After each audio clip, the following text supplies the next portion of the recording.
Hello, my name is Kajo. I am an AUIS alumni. I graduated in May 2015.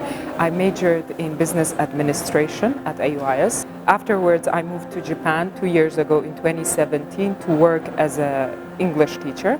But at the same time, I am doing my master's in international communication and cultural studies at Waseda University there. I think the way AUIS helped me, to begin with, the English language really helped me because now I'm an English teacher. At the same time, the multicultural and the diversity that was available at AUIS really helped me cope with my new life in Japan and also at the university. When it comes to the education, because I took many elective courses at AUIS besides my own major, I was able to immediately start my master's in a different field without needing to take any other classes. Sayonara, arigatou gozaimasu.